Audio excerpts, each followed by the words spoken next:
Log of Captain Alistair Tourville, July 14th, 1906.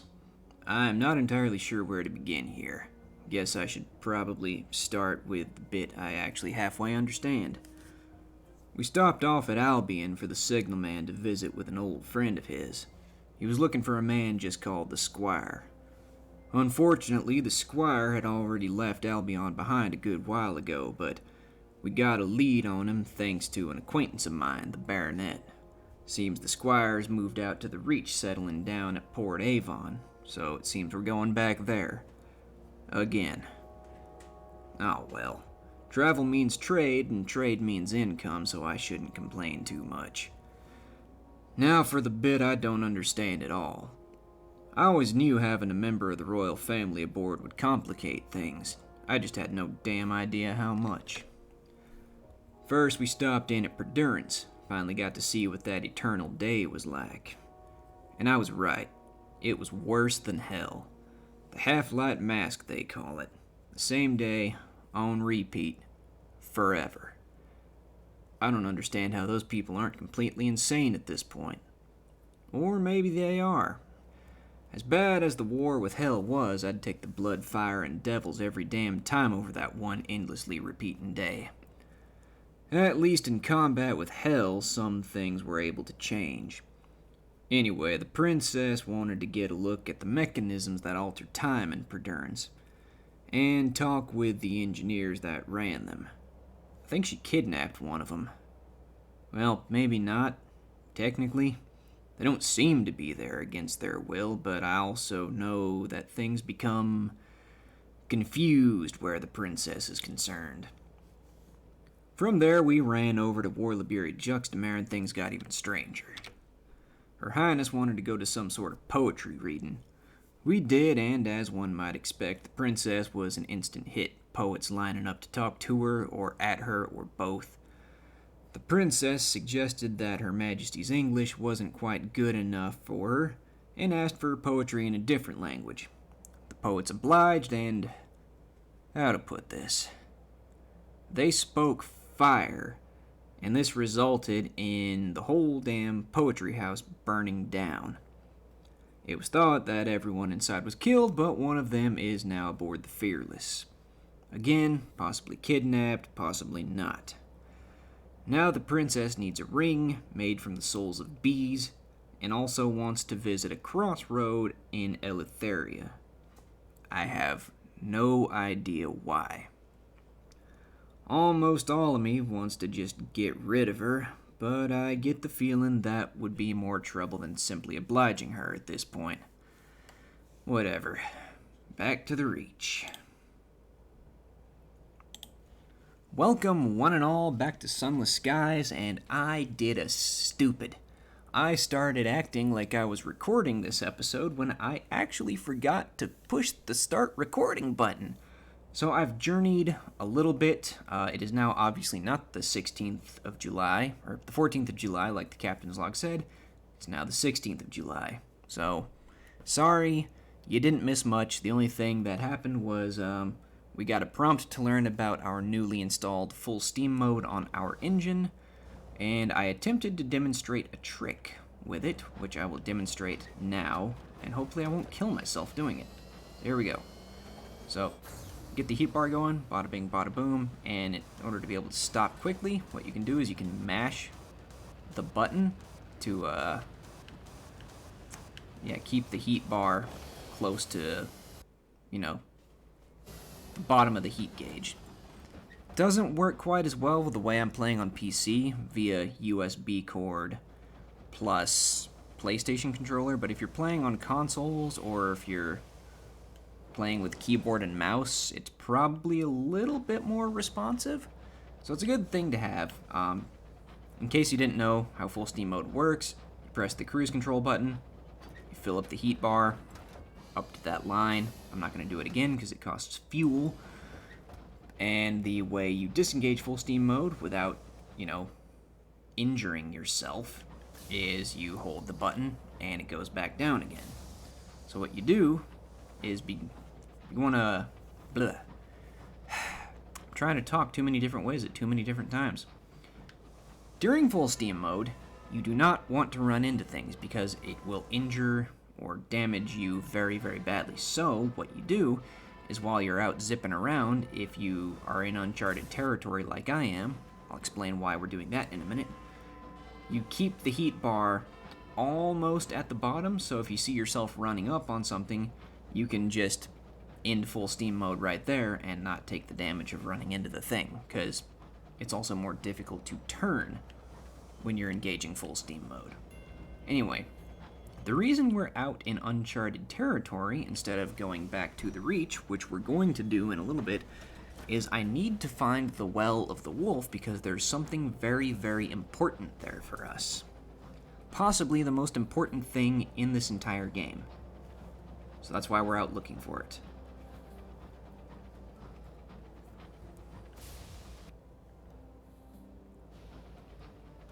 And I want to say it's in this blackness somewhere, so we're going to skirt the edges of the map and hope we run across it. And I think we just found where we're close to the floating parliament, which is good for the day we inevitably want to get involved in politics. Because if nothing else, it's good for XP.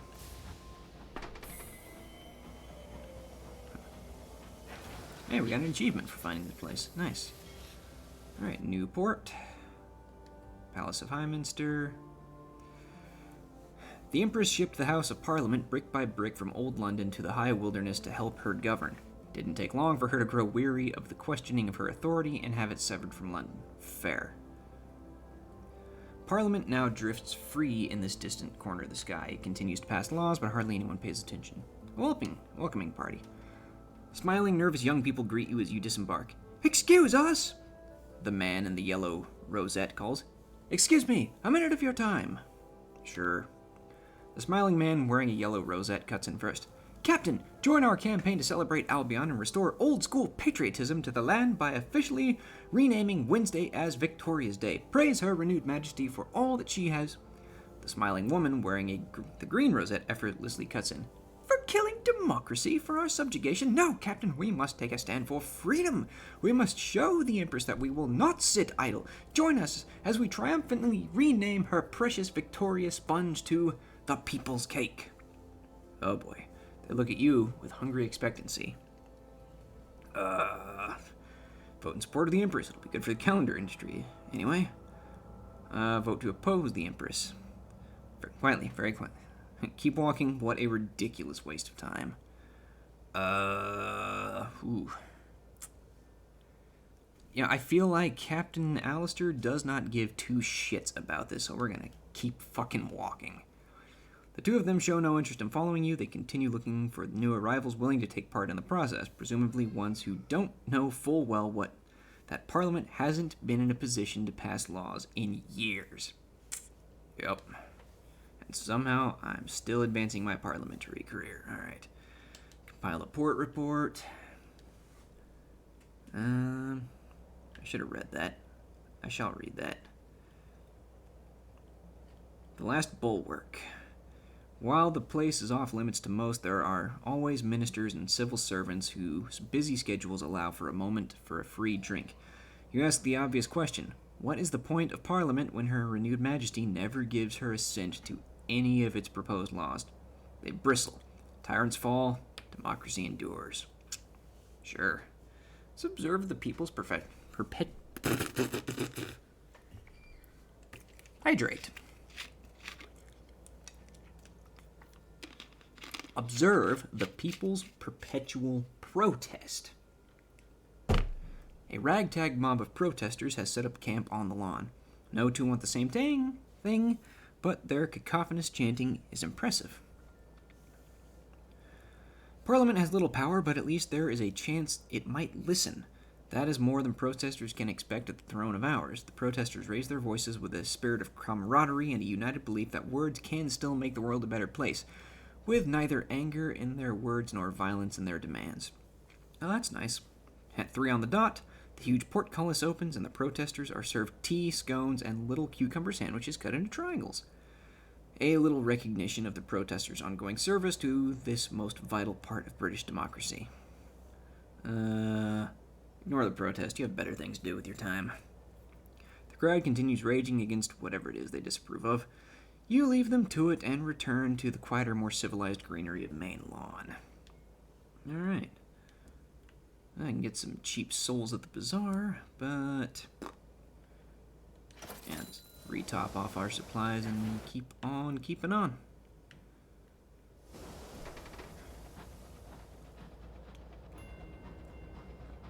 Heh, 69 experience. Yeah, that's right, I'm secretly a teenager.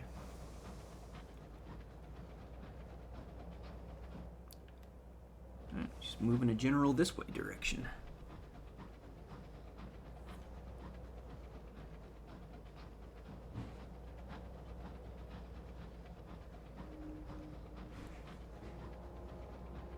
The stink of rust and scrap iron.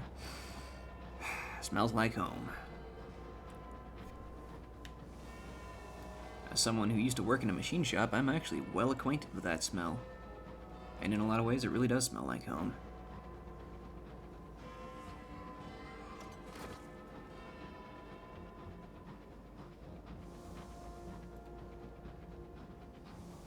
That guy seemed to be moving very erratically, and if he's infested with guests, I don't particularly want to deal with him.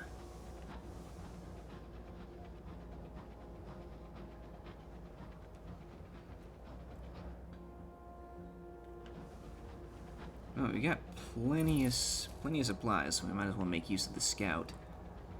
Hopefully make this go a little bit quicker. Scout relays its findings. Alright.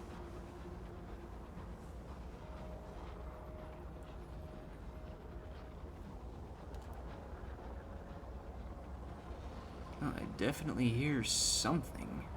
Oh! Is this the storm or is this the well? Oh, I think we found the well. Excellent. The Rat Brigade. Fire stands on as you approach the Well of the Wolf. They refuse to hide, however. Dark, yes. Approaching the Well of the Wolf. A hole in the sky. Torrents of celestial mist pour into it. Shelves of black ice poke from its throat. One of the shelves extends over the well mouth in a narrow spur. At its end stands a pitted cast iron bandstand. Descend through the gale and land on a shelf of ice. The well wind bays like a dog refusing to leave its master's grave. Your driver wrestles with the rising winds. You will land but risk damaging your hull. Well, here we go. Descent. Your engine bucks like a dying pig. Its hull groans, gritty black particulate clatters against the windows. With a last lurch, your locomotive crunches onto the grimy ice. Your driver exhales. A good landing, not a gentle one. Now, the reason we are here is this. There's something inside the well. Whatever it is, the devils would like it gone. Please. Your irons give you 100% chance of success. A new friend. The devils trail you to the lip of the well, their faces weighted with expectation. Something is yowling plaintively from the abyss. Something mortal and odiously off-key. You go on your stomach and lean over the edge, a hand thrust into the void. For moments, there is nothing. Nothing but the noise. Nothing but the cold and the sense you've profaned something sacred. Then your fingers brush against fur. With a considerable effort, you extract a round-bellied, snaggle-toothed, long-clawed lump of a cat.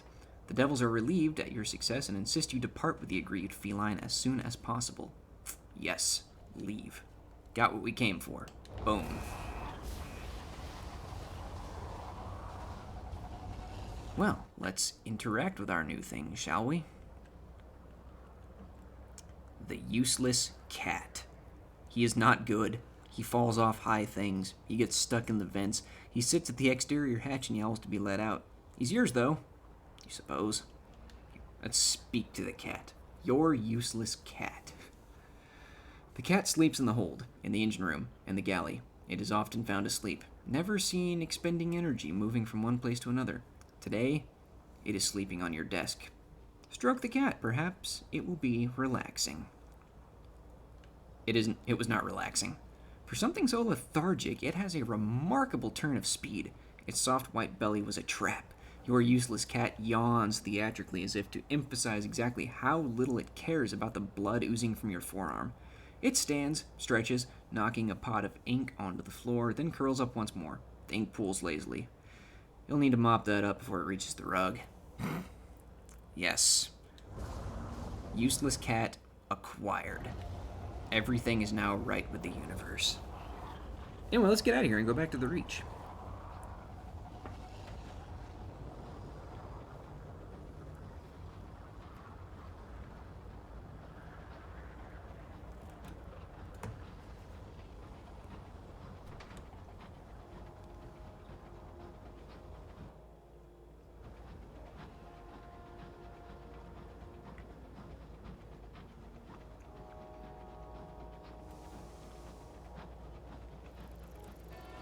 Whoop. Thank you. Guess we're gonna lose some terror. Fair enough. Alright, you guys have fun with that big one.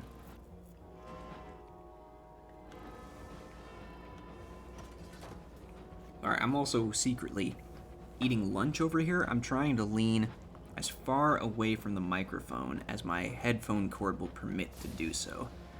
But it's now like almost noon. I've been awake since 6, and I have not had the chance to eat like breakfast or anything. So if the mic picks up my chewing noise, I'm sorry, but this is also probably going to be the only free time I get to engage in lunch. Alright, the Reach Transit Relay.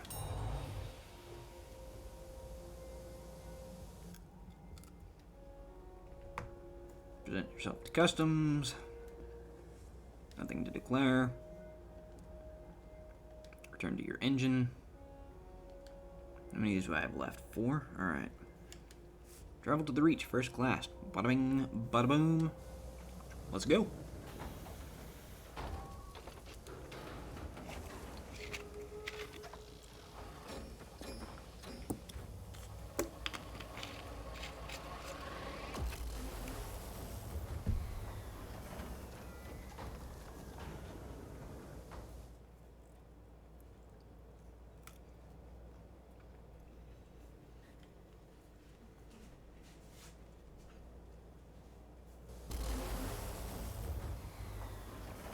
Alright.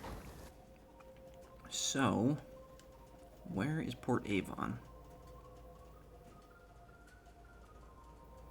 Way over there. Alright, so I guess we will hit up Prosper, Leadbeater, Titania, Palmyra Plenties, and then Port Avon. Do our thing and probably call this episode good because I'm short on time today.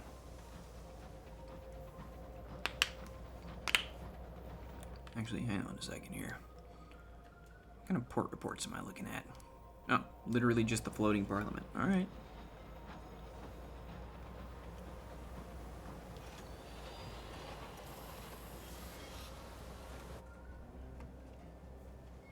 Alright. I'm just going to explore, write another report, join the fair.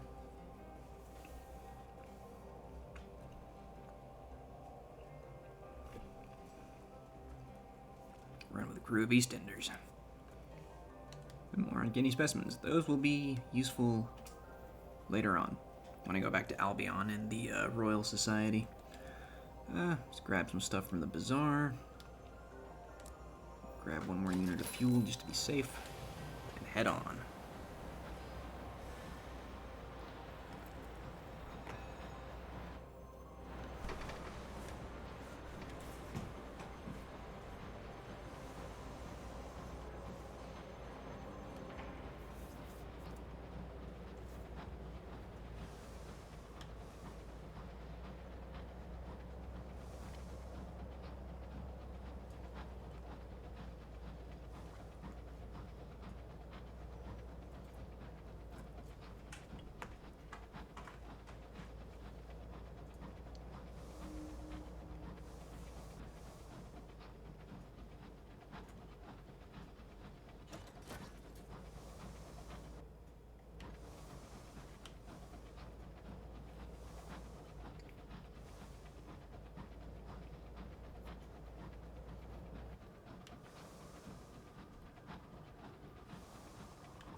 Do I not have mining? I don't have mining. Okay. And I needn't bother.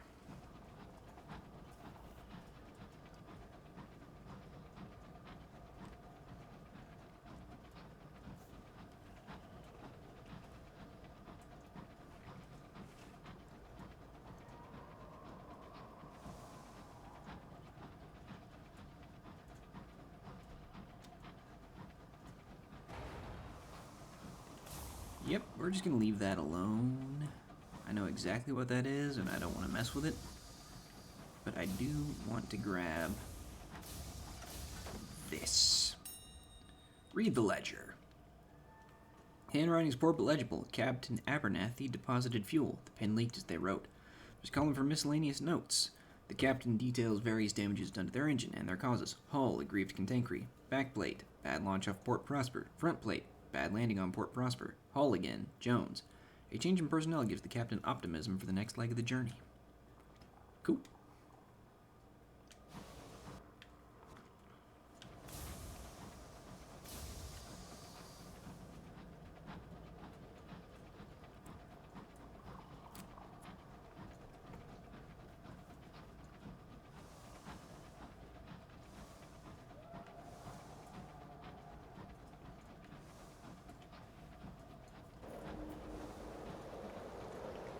Hey.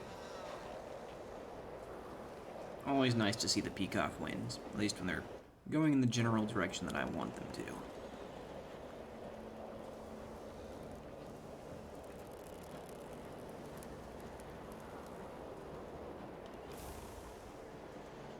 I just went the wrong way, didn't I? Well, actually, it doesn't matter. Alright.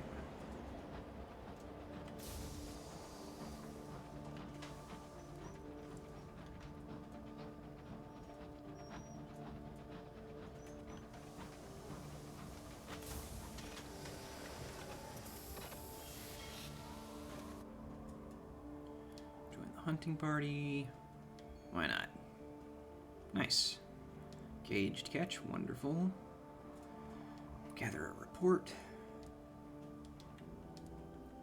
Grab the stuff from the bazaar. Head on.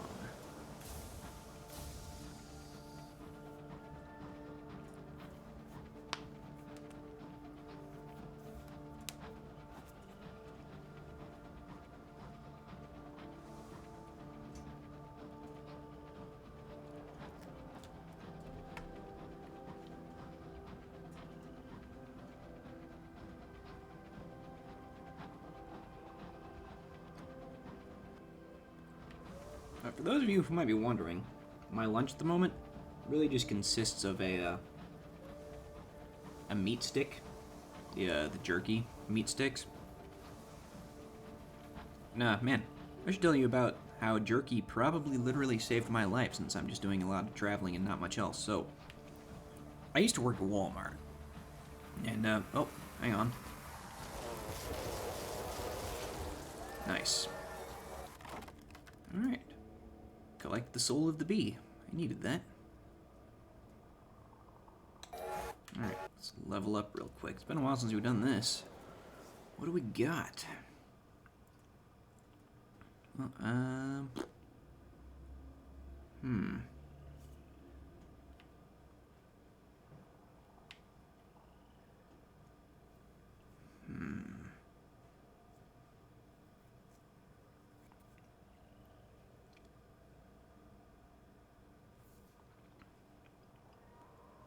I do want more hearts, so let's see what the options here are.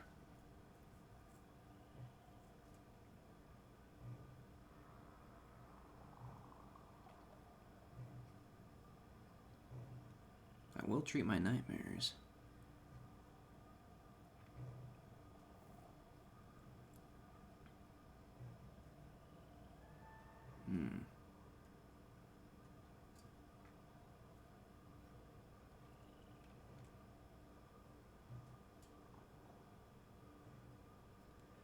You know what? I'm going to flip a coin. It's going to be either this or the blockade of New Winchester. Actually, I don't have a coin near me. But I do have some Dungeons and Dragons dice. So let's use that instead. All right, we're gonna roll a d20.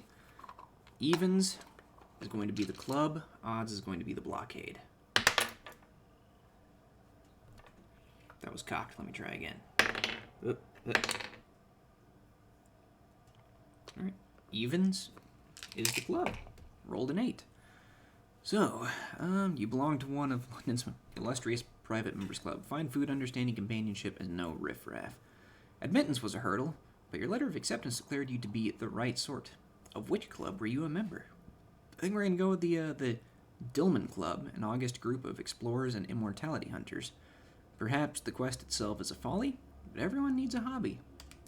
Bam! Alright. Good stuff.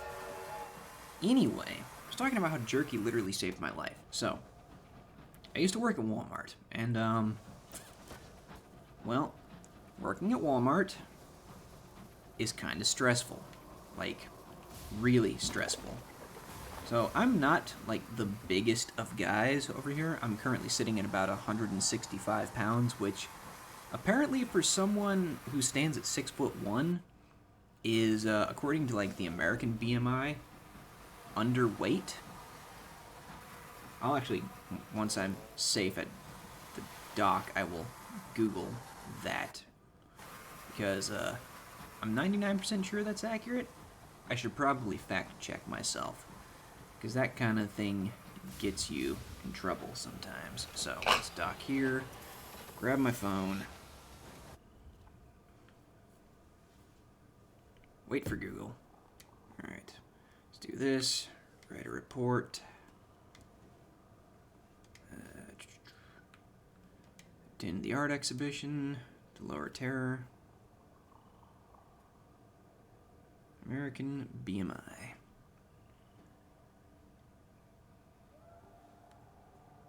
Well, let's see here.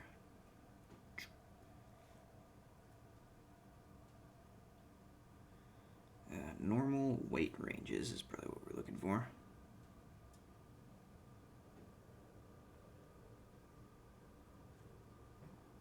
Oh, no, actually I had the inverse here. So, according to the American BMI, a person at 6'1" and 165 pounds is a healthy weight, which I question because it's not hard for me to see my ribs.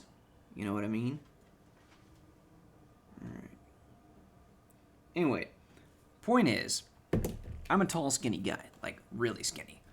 And when I was working at Walmart, I was so stressed out at various points that I was just losing weight. I actually dropped down to 120 pounds while I was working there, which, I mean, for someone of my height, 120 pounds is like, that's skeletal. I was legitimately unhealthy working at Walmart.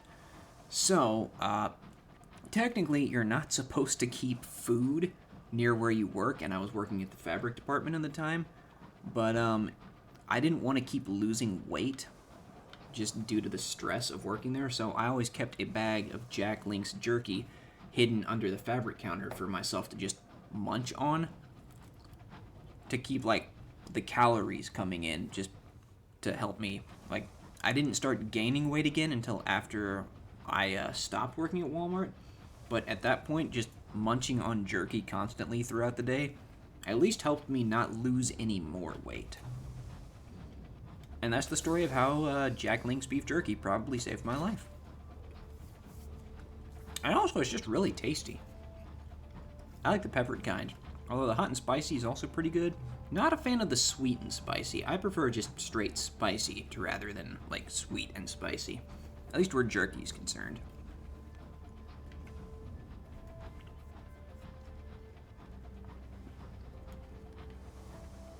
Sorry, I would have read that, what the princess just said, but I was too busy chewing.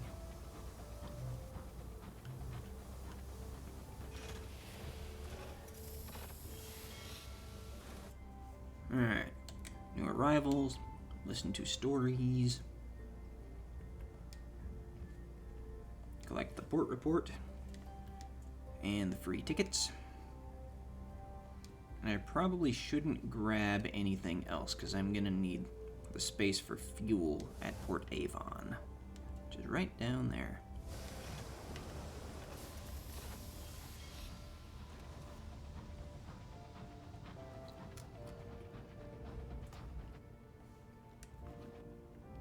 Just let me see the map. Good grief, controller.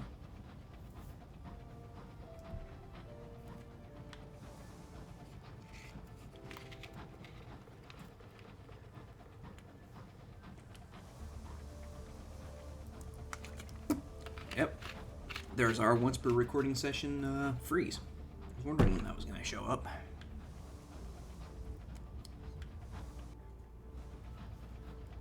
Let me see the map. Good grief.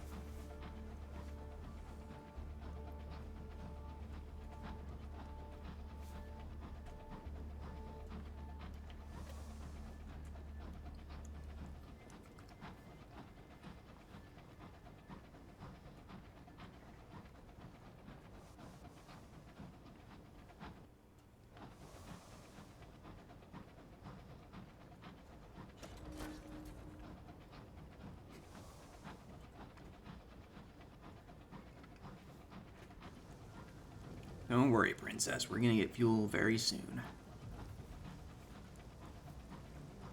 Ministry Monitor, nice to see you. Excuse me.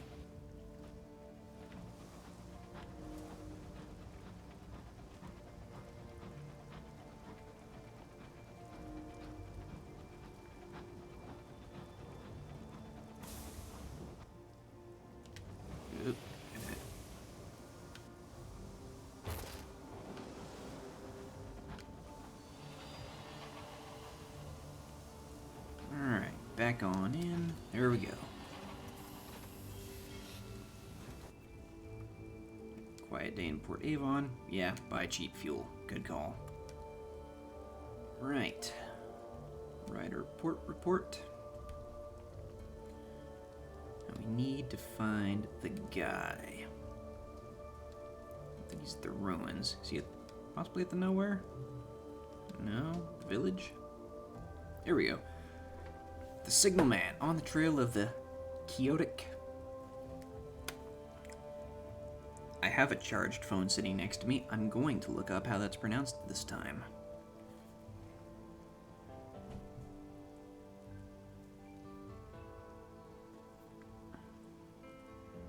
Oh, apparently, according to Oxford Dictionary, it's pronounced quixotic. Interesting.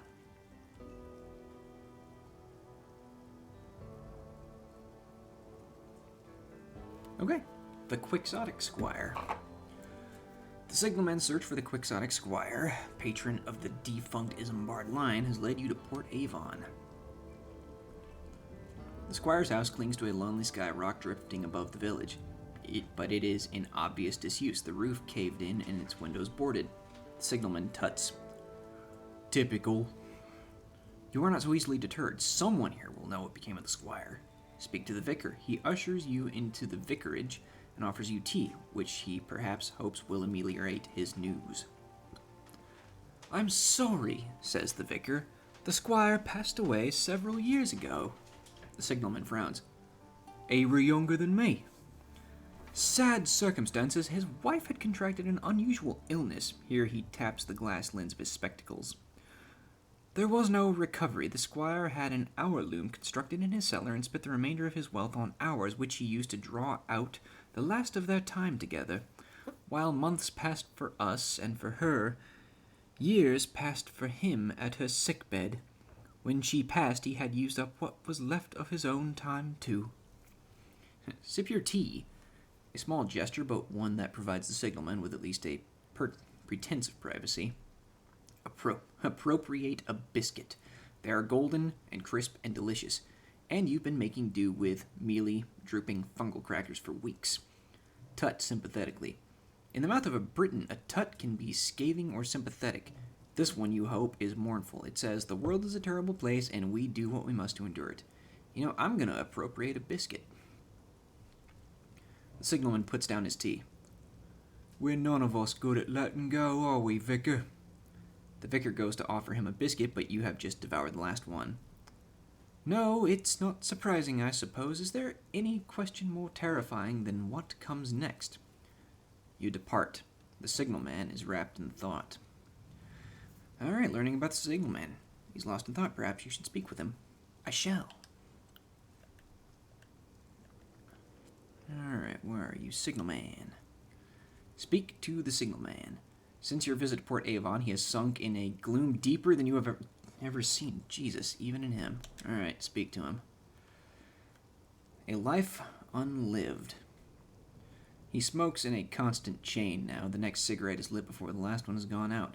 His work on board has become perfunctory. He has even given up writing his signaling catalog, which once gave him, if not joy, then a temporary stay of misery. What's the point? He remarks. I squandered my life on a folly and it came to nothing. Fortunately, you have the foundations of a plan. Sympathy and encouragement are unlikely to work on the signalman, but resentment, that might do the job.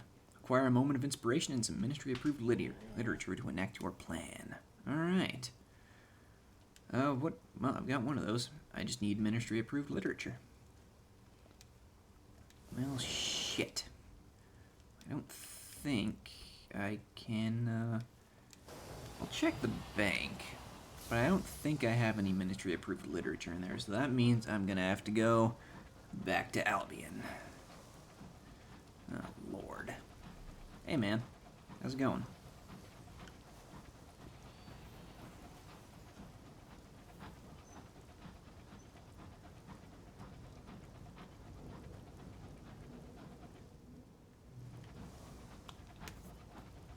I know I can get ministry-approved literature at bazaars around the Reach somewhere, but that's down to RNG from what I understand, and I've never had good luck with RNG. That's right, phone. That's right. Anything important you have to tell me?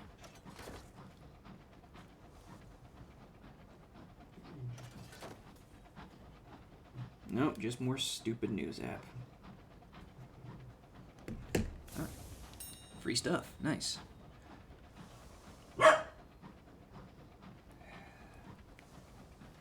Swear to God, fucking dog. I'm almost done, Annabelle. I'll let you out in a minute. Alright. What do we got in the way of favor? Tackities need some more favor. A lot of ministry monitors around here.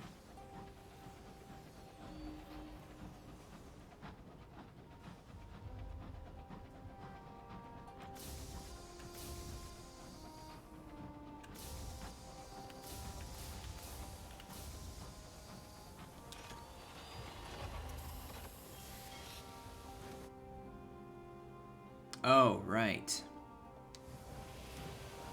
They're not here anymore. Whoops.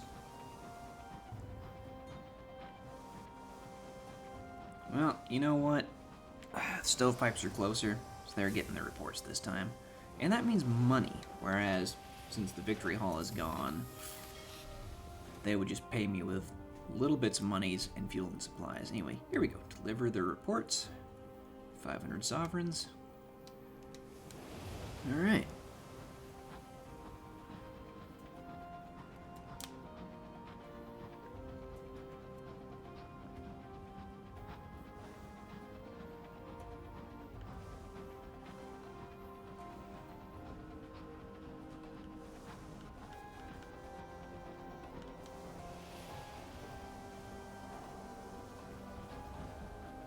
And dock at New Winchester. Before we stop, the Tackities retreat. New Winchester reels from recent events. The more free-spirited citizens are keeping a low profile, while Company House, head office of the Windward Company, bristles with London flags. The Colonial Assembly, the closest thing the Tackities have to leadership, has fled the port. Learn more. You piece together gossip from tea rooms and pubs. Ousted. The Tackities are struggling. The Windward Company, whose dreadnoughts on loan from London prowl the Reach, have them outgunned. At Victory Hall, the indurate veteran regretfully argued that New Winchester was no longer a safe location for the Independent's nascent government. The Assembly voted in her favor, and its members evacuated the port in a chaotic exodus. If you have business with them, you'll need to travel to their new headquarters in Lustrum. Alright, interesting. Let's go to the bank. I have no ministry-approved literature. Alright, so one thing I'm changing up here is something I read online that I'm a little miffed I'd never thought about before. So, whenever you're cruising around, grabbing things up from the bazaar for cheap, what you might consider doing is depositing one of anything you pick up in the bank and then selling off the rest. So the reason for doing this, it's nice to have like a little nest egg in case you need some emergency cash, and it eats into your profits a little bit, but it'll pay off much later. So, you know, one good reason for doing this, having some emergency cash on hand. Like I'm not where I'd like to be as far as funding goes. I've only got, 2.6K at the moment. I'm going to need to work on building that back up again. But the other thing that's nice is if and when I actually allow Captain Alistair to either die or we complete his life ambition and start up a new captain, should I want to keep going, which I might. Since, different captains, you might have different stats, because if I do complete the ambition or die, I'm not just going to run a character who's like Captain Alistair Jr. I'll have like a different set of skills and, a different loadout for my engine. And naturally, loadouts, equipment, and stuff costs money, so having a treasure trove on hand to be able to cash out and then refit whatever engine I'm planning to using, having that hoard will make it a lot easier. But I think that is where we are going to call it today. So, thank you for watching. Leaving a like and a subscribe and a comment would be appreciated. But you don't have to. I don't judge. I will see you next time, and as always, have yourself a wonderful day.